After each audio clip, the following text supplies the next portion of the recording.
the Radio Today podcast with Jen Seyderhelm.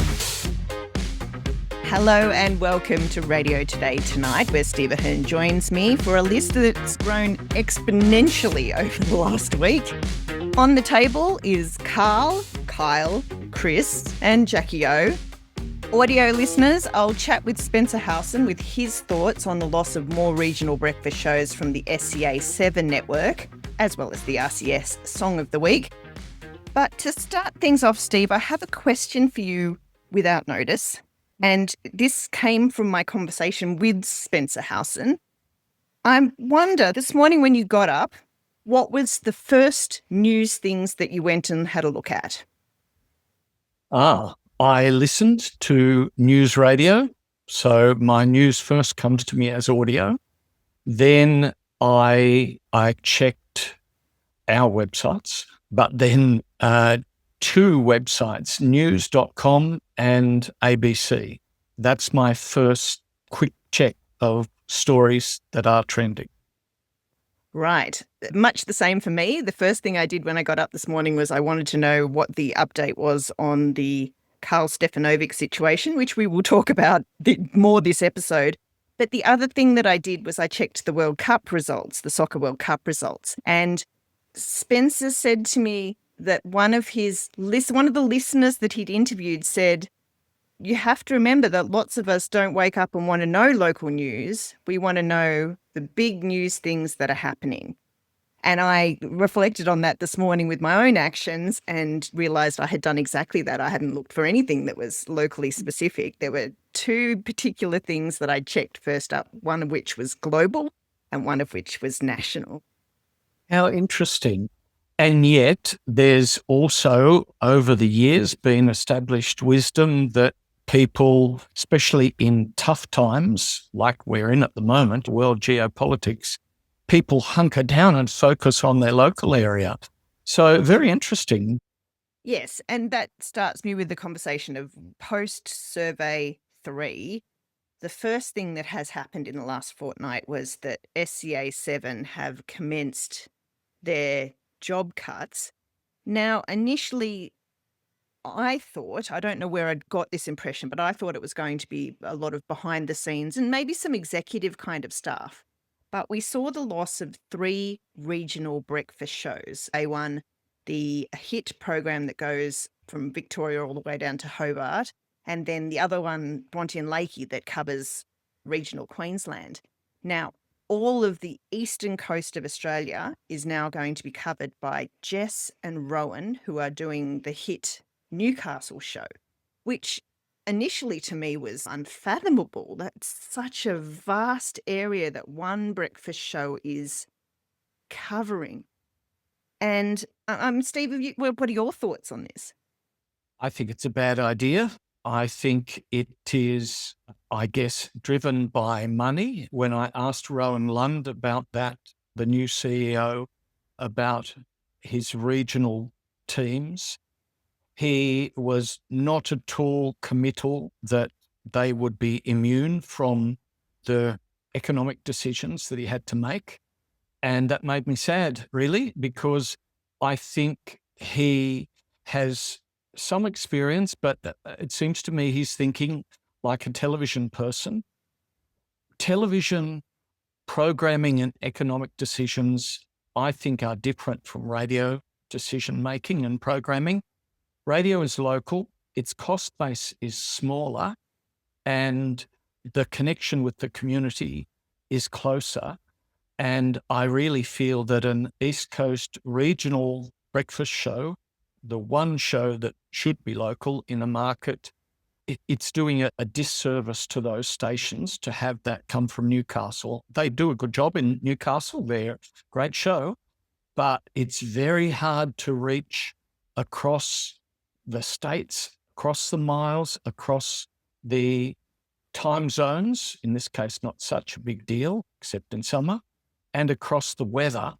I've had that criticism of Gold trying to do that with Christian O'Connell, and I would make the same criticism. I just think those things are decisions that are made based on economics of the moment but they erode the connection of those radio stations with their communities. So those decisions come back and bite you in the long run. Yeah. And that is why, for audio listeners, I'll chat with Spencer Howson, because Spencer is doing a incredibly interesting PhD on the value of regional radio to listeners. And from the conversations, and he's having big conversations with people on the ground of these communities, the insights out of it are fascinating. And one of which, and I really encourage you to follow along and engage with the journey, because the results, I think they're going to surprise him as well as many other people. But one of the questions he's asking is, where do you think your radio programs are broadcast from? And a surprising amount, more than I would have thought, think that it's local when it's not local. Yeah, and that kind of counters my opinion in the sense that the technology and the tools now do allow you to sound local. So I recognize that. But there's a lot of value in walking down the street after your shift, going to your coffee shop or to get your hamburger and facing the people who've been listening to you in that town on that day. And you lose that in the end if you're not in that town. I guess we're lucky in Australia that we have a very wide media landscape. So as well as commercial stations, we have the ABC and we have community radio. And perhaps it's a shifting where the community radio stations will take even more of that role and will become more important. Yeah, I totally agree with that. And for us to watch ahead of when we catch up in a fortnight's time, we will have the Hobart survey, which will be impacted by these decisions. How much, it remains to be seen, but I find it fascinating that it's happened midway through a survey period. So we should see the results of that. And of course, what will be interesting to watch is Dan and Christy, the ones who are broadcasting from Hobart, but going through regional Victoria and Tasmania, have started their own podcast. Now, this is a la, if you're following along these things, Ned and Josh from Canberra were let go from the hit station in Canberra, and they've been picked up for the Illawarra and for the Macarthur region, and they're doing breakfast for the next 2 weeks there. So their podcast that they started on the side when they were let go and made a daily thing has got them back into radio. There's a whole change going on, and I think we're observing it right from the eye of the storm about podcasting. Of course, Kyle is leading it. Karl is also in the eye of the storm. But then if radio hosts are let go and they've got something to offer, then they have another way of offering that. The one thing about that, of course, is the size of the audience and the commercial success of it to earn you money. But let's see what happens. We're in this country, I think, reinventing the idea of podcasts and local radio, breakfast radio style. Tony and Ryan have done it hugely successfully, and they've taken their personality podcast to the world. So why not try it? Yeah, and actually that's a really good segue to Karl and Kyle, because I saw Ryan John at a conference last year, and Ryan John said that he often gets people in the comments saying, why don't you speak to what's going on overseas and Trump and whatever? And Ryan said, gosh, I think he's smart. He said, no, I want us to be a place where people can escape that. That's not what we are. And we're not going to even try and be that. We are the escape from that. And my goodness, that's working. You know, that occurs to me, sorry to interrupt, but it occurs to me that in changing, let's use the Canberra and the Hobart examples, if you only do a local breakfast show like you did on radio, that may or may not be successful. The audiences are smaller. But Ryan, who just articulated a different position, they're not doing a breakfast show anymore. They're not doing a radio show. They've taken a position, and podcasting can allow you to take a position. Jack the winner of one of the Australian Audio Awards with 1 minute remaining, where he interviews prisoners.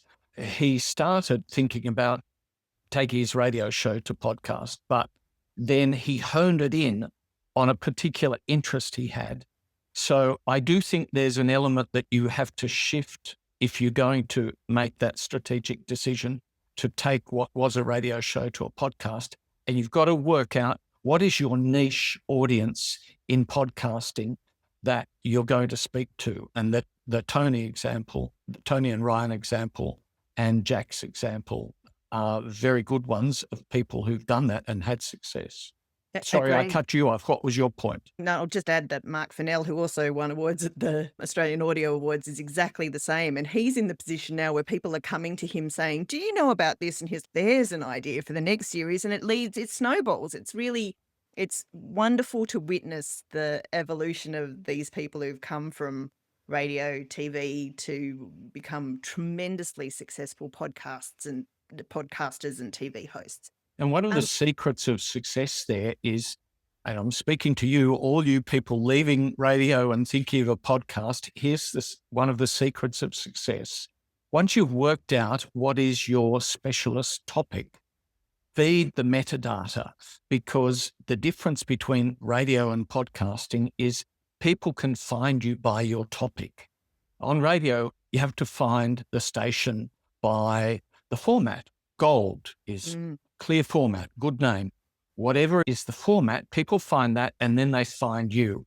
But they find podcasts differently. They search it by either a direct search, because someone's recommended it, or I'm interested in radio or in sport or whatever, and I'm searching for a podcast. So get the metadata right, figure out what's your specialist focus or multiple focus, and feed the metadata so that you can be found. Agreed.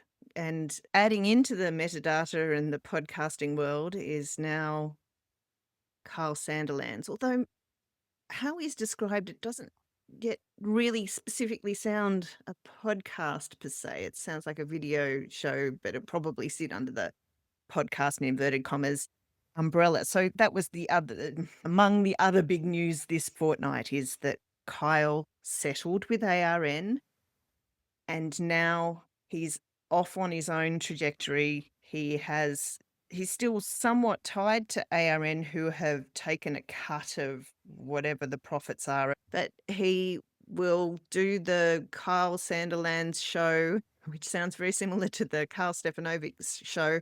I think it's Karl Live. Kyle Live is what it's being called now, but it will be in his own vision. And the other two things that were really notable from the announcement or the conversation he had with Game Changers podcast about settling was one, his connection to Pauline Hanson, which we'll come back to via another connection to Pauline Hanson that's happened this week. But two, that he's back in touch with Jackie O. And I feel like you and I both know Kyle well enough to know that none of these things would have been said without forethought of how they would land.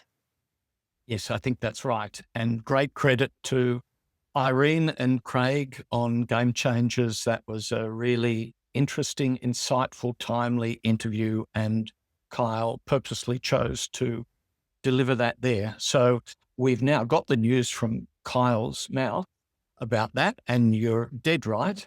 He thinks about things strategically. He's got a really good radio programming format and publicity brain, Kyle, and he does think about these things.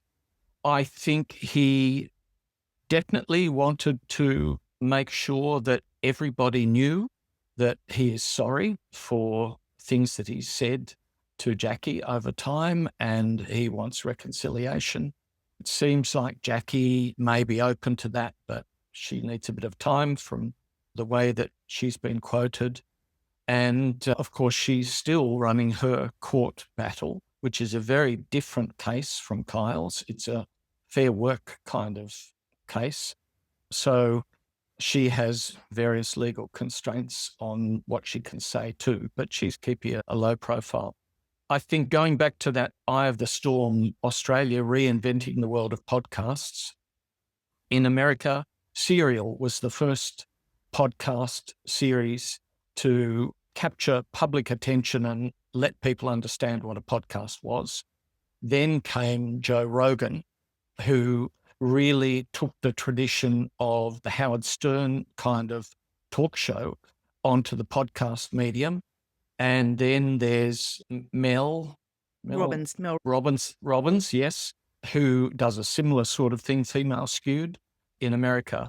So America's a bit ahead of us in using leading high profile personalities to drive traffic and visibility to the podcast medium.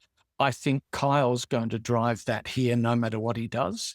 As you said, sounds a live breakfast show, video podcast, if you can call a live video show a podcast, and a cut down, catch up version on all the podcast platforms. If anyone is going to drive an audience, a mainstream audience to podcasting to make the total podcasting audience bigger, it will probably be Kyle. So we watch this space. Of course, Karl and Eddie might also have something to do there too.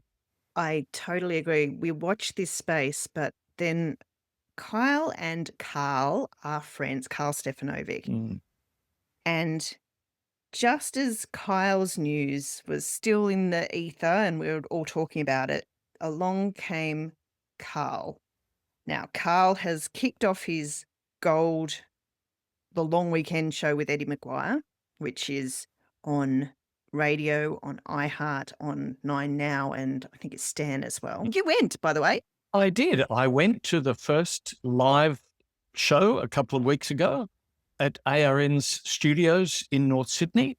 It was set up as they do for their various live concerts with a stage and chairs, but there were more cameras and more lights. So there was a television element in it, capturing the last hour, not the whole program, but the last hour. They came down from the studio. They were there in front of a live crowd and invited trade media like us. And to me, the most significant thing that I observed was the power of both of those personalities to just connect with an audience. I thought Eddie was a huge connector and he really knows how to work an audience. When they first came down, they both went on the stage at first, but then there was a bit of time while the news was on and the music was on. So Eddie just unplugged himself and went down the middle aisle and he was saying hello and where are you from and who are you and why are you here? Nice to see you, shaking hands. And soon after, when they were on air, the crowd was going, Eddie, he's a powerful personality and he really made a connection. Karl was a little more reserved, I think because he's not as comfortable in the radio medium. That part of it was, I guess, a television show. He's new to radio. Eddie's very experienced on radio, so he was comfortable. But Karl was sitting back thinking about, I guess, what would be the next thing. He did have a chat to some of the audience, especially when he saw Eddie doing it. But the connection, that personal connection with the audience wasn't as evident with Karl as it was with Eddie in that first show. I think Karl probably has a little bit of work to do to learn how radio people relate to their audience, which is very personal. Over the years, I've done a lot of training, and what I train radio people to do is think of that mic as one person, your favorite person, and speak individually to that person. When I train people on television, it's very different because you have to look into that camera. You have to imagine your audience. Yes, you look into the barrel of a camera if you're a newsreader, but if you're not, you don't look in the camera. That kind of breaks the magic of it. So people who come from television take a while to realize that you need that one-to-one connection. It's not, hello, I'm Karl on the Today Show with all my millions of people watching. It's, hello, I'm Karl and you are? One-to-one audience. Yeah. The other thing that I think Eddie has as an advantage is the AFL connection. He's speaking with fans all the time. He's got that connection. And you can't underestimate the power of that sporting heritage for him as well, whether or not you love Collingwood or don't love Collingwood. It's a talking point, and he's so good at it. He really is so good at that too. So that's a whole picture of a person who's worked in many different spheres. If anything is going to unite that show across the eastern states, it will be sport, and everyone was included. So that was a very big positive, I thought, in the strategy when talking sport in that show. And they did talk a lot of sport because that's part of the feel of it. The long weekend, winding down to the weekend, you've knocked off work early, you're chatting with your mates, you're playing a bit of music and talking about the things that are happening, and it could work. I don't know yet if it will work as a radio show, but that hour cut down certainly worked as a 1 hour catch-up TV show. My thoughts on it is that it's a good product in the wrong place. I used the analogy of tomato sauce on ice cream. But this point all may be moot because trying to make this big story smaller, Karl Stefanovic has his own independent podcast. He released an episode with the controversial guest that was taken down. I don't know. No one knows by who. Replaced by a much safer episode featuring Ant Middleton. And then the next morning, it was uploaded to Pauline Hanson's Please Explain platform with a description at the top that basically suggested that Nine was looking to sack her dear friend Karl Stefanovic and had a little dig at Deb Knight, God knows why. And anyway, oh my goodness, didn't that start the ball rolling of what the implications were going to be? Because Certainly did. it certainly did. So as of where we stand right now, it appears that Karl has either been sacked or has resigned. It appears that he's going to still get his final 6 months of his contract's wages. None of that can be sorted out until Karl returns from he's on leave at the moment from the Today Show. So he's in the UK. None of it can be resolved. To do that Tommy Robinson interview. Yes, the Tommy Robinson. So none of it can be resolved. If he has indeed been sacked / resigned, what does that mean for Friday's show with Eddie?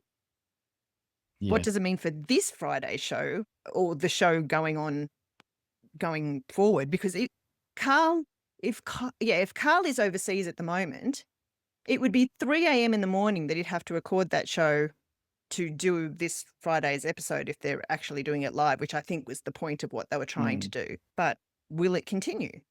Yes, I wonder. It's RN would have to be just keeping their heads down, thinking, well, in the words of Michael Stevenson, the brand safe risk of Kyle has been settled, and ARN did a very good job of settling that and could now say to their advertisers, come back to us.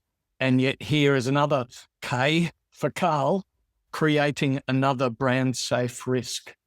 There's so many elements to that. I think nowadays we have to be aware of the kind of audience response that we might get. So brand safety is an issue for advertisers. We've got the Mad Witches group out there as a consumer lobby group. They were spot on it straight away.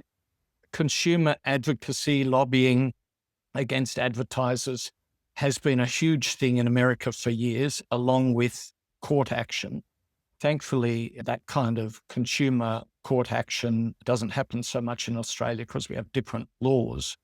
But the Mad Witches are a lobbying advocacy group, and they are highlighting risk and targeting advertisers about brand safety. And they've now decided that Karl is another target for them. Over the last few months, I've been reading the Mad Witches posts. I totally agree. We live in a very rich media society. People should be able to object to objectionable things, and that group is doing what it can do to call out bad behavior. So I'm all for that. But as I've been reading their posts, the language is very bullying language, aggressive language.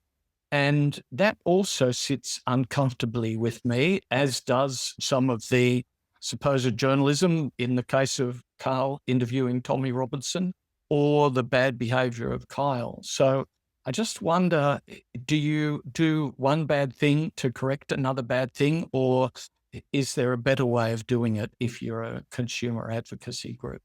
Yeah, my mother's saying about two wrongs don't make a right. Yeah. Yeah. There's another element to the Karl Tommy Robinson interview. I listen around the dial and listen to podcasts a lot because, number one, on Radio Info and Radio Today, we need to know what's going on. But number two, people pay me to air check them all around the world. So I'm constantly listening. And yesterday I was listening to Ellen Fanning on ABC Brisbane Drive. She's a great broadcaster. She's doing a fabulous job there in Drive, but she's also a highly credentialed media person. She used to lecture in media. She's got the runs on the board. And she had a really interesting conversation with a UK correspondent, and they were talking about responsible journalism. The dilemma for legitimate journalists then is there is a public interest in listening to and interviewing and testing the ideas of somebody who is this influential. But at the same time, you can't be in the business of rebroadcasting known falsehoods. That's misinformation. Yeah, look, it's something that we think about all the time as journalists, isn't it? Is our role there to just kind of neutrally report on them? Is it our role to unpick them, to analyse them and explain the falsehoods? Or is it best for us to just ignore them and show that, there is no legitimacy to them by doing that? I think it's a really difficult thing for journalists to do. What you absolutely don't do is just do softball interviews where you allow people to just spout claims without challenging them at all. And I really liked the way she defined it, because you can go too far the other way. You can silence people's views. And when you silence people's views, like we're seeing in the UK, if people feel like they're not being heard, they have to feel like they take angry action to get their message heard. So I don't think media should be silencing people. But if we choose to give people a platform, then it's our responsibility to ask the hard questions and put the hard questions, challenge the untruths, and make sure that if you're a responsible journalist trying to do a responsible kind of interview program, that you have not given a soft interview. If you're a social media influencer who everyone knows, that your opinion's been bought or whatever, that's a different thing. But if you position your show as a journalistic style of show, then the responsibility falls on you to ask the hard questions. It doesn't mean you have to be personally insulting to the person. It doesn't mean you have to go hammer if they don't ask the question. It just means you've got to put the question intelligently to counter their point of view and to let the audience know that there is another way of looking at this separate from the point of view of the person you're interviewing. So Ellen had a really good conversation about the craft of journalistic interviewing. Oh, I hear all what you're saying, but I suppose in rebuttal of that is that what's been fascinating, and we talked about Howard Stern earlier, is that Howard Stern also was always a pot stirrer, but because he's gotten himself into so much trouble, he's become more and more safe. I don't know if you're like, he really has. Absolutely. I've been listening, and I think I mentioned it a couple of times in articles that I wrote about Kyle and his inspiration from Joe Rogan and Howard Stern.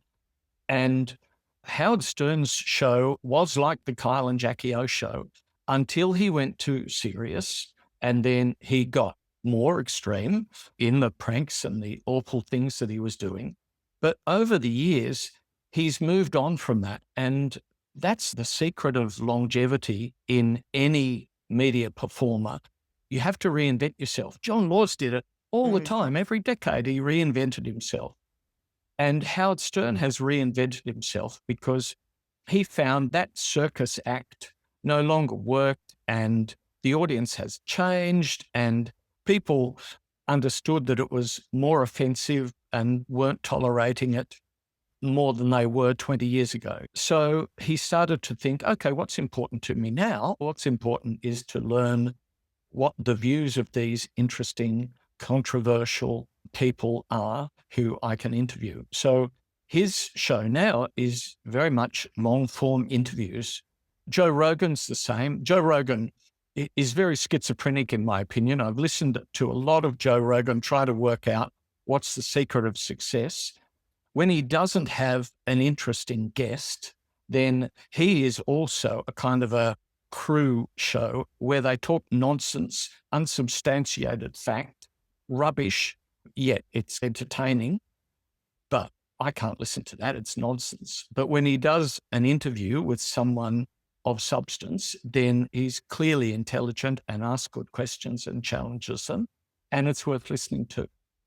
Yeah, but then the other side of the argument, is it worth giving a platform to these controversial people to just speak to them without an agenda to see what happens? But we are becoming more and more of a society where we expect there to be a hard question or an outcome. It can't just be a conversation, which has been one of the polarizing things about Karl's chat with Tommy, is could they just chat about things?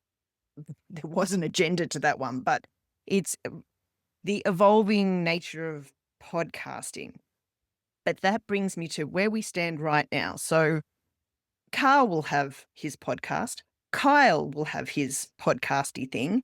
And dare I say it to you, Steve, those two alpha males are really competing for the same guests and very similar audiences at the same time. And how fascinating is that? The other thing I have to mention that we haven't said so far is that it's something else I got from a conference somewhere, is that neither of them have the legal backing of a radio or a television network anymore. So they have to be so much more careful because they don't have that person who's, oh, no, stop, don't do that because this will happen and whatever. And now when they say really contentious things, there are repercussions in terms of legal activity. That's such an important point, and you're absolutely right. In a lot of cases, you can get away with things that are not legal by editing the podcast, the replay, or whatever. But if you're live and if you're defaming someone or saying something bad, then it's gone out there. And you're right. When they worked for big organizations, they have fantastic legal teams that you can check with. I agree with you. There's a huge risk. And the Mad Witches are watching, and they're watching closely. It's not the no risk entity for either. And on top of that, what I can see happening next, I half wondered today whether or not we might see the Kyle and Karl podcast, right? The two of them joining together.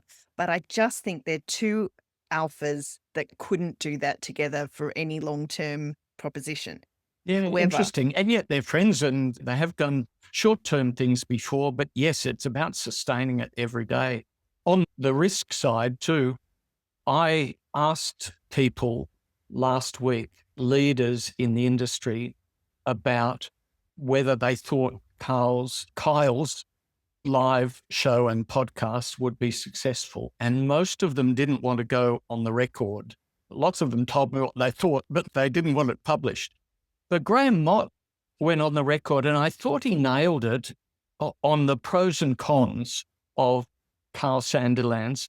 And I characterized it as the 3 R's: ratings, revenue, and risk.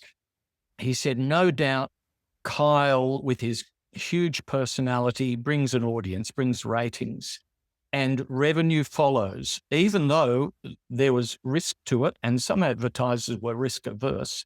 There's lots of advertisers who like the risk.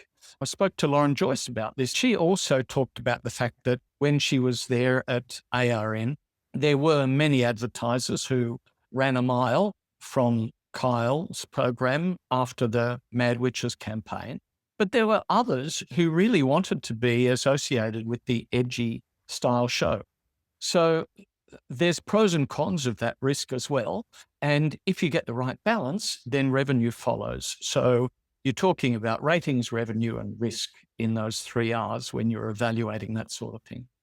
If both of them have built their propositions from what have started with Pauline Hanson in both instances, then both of them, I don't imagine that the same advertisers are going to literally have the funds to support both.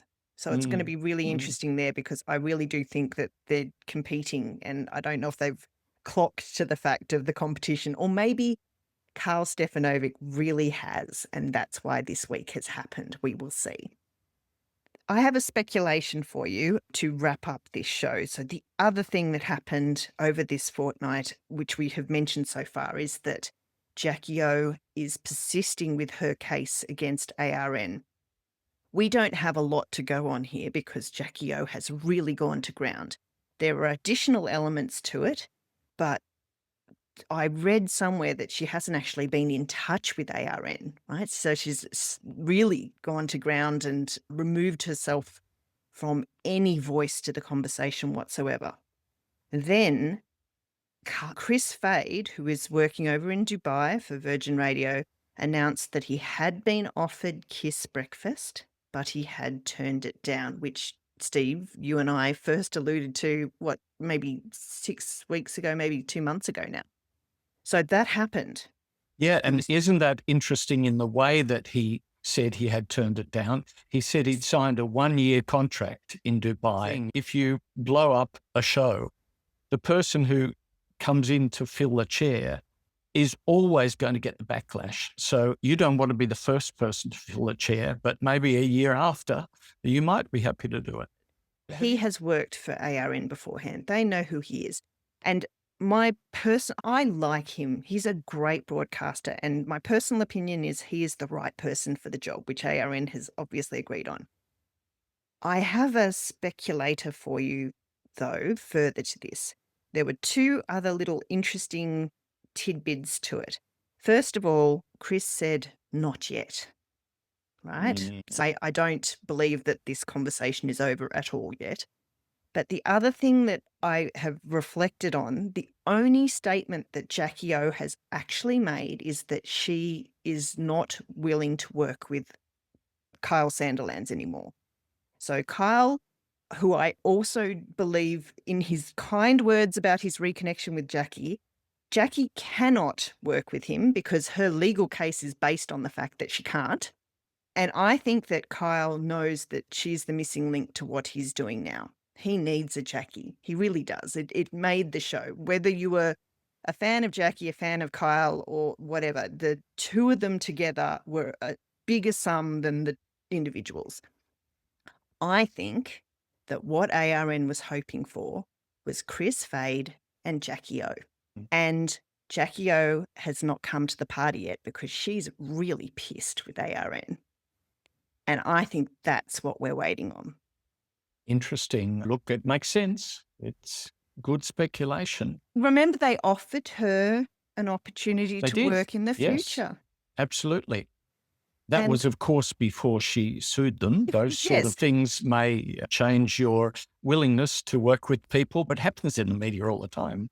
You get sued and a few years later, you might come back to the same company and work again. So it could happen. And I agree with you. I think they would be a good pairing. I would listen to that show, Steve. I genuinely mean that. I think it's the right thing for what the KISS network stands for.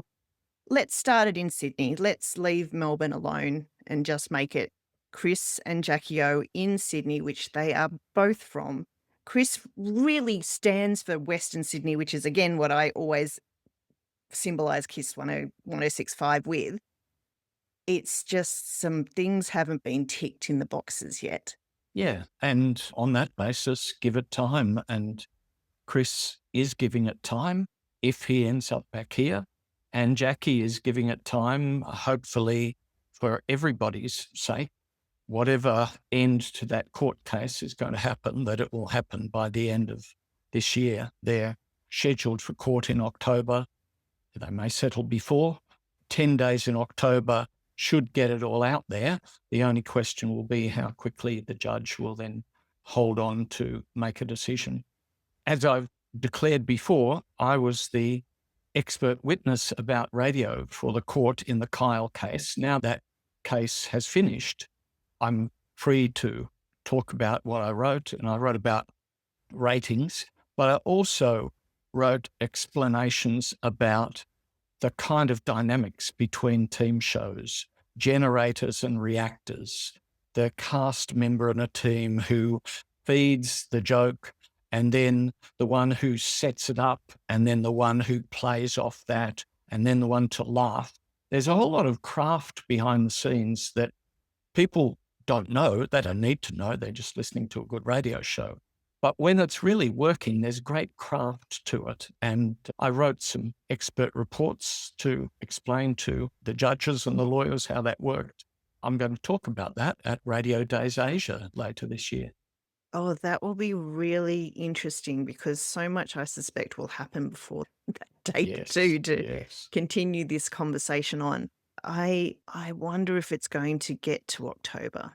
I wonder if that's going to be also... I always think most people don't win out of court action. So I hope for the sake of Jackie, for ARN, the company, and Kyle and everyone concerned that it's settled in a way where everyone can walk away with something and, more importantly, just feeling good about themselves, because going through any court process is not a good feeling. So faster you get it over with to a satisfactory result, the better. I think that will do us for this episode. Thank you, as always, for a great chat, Steve. Thanks, Jen. Radio Today with Jen Seyderhelm. Find more at radiotoday.com.au.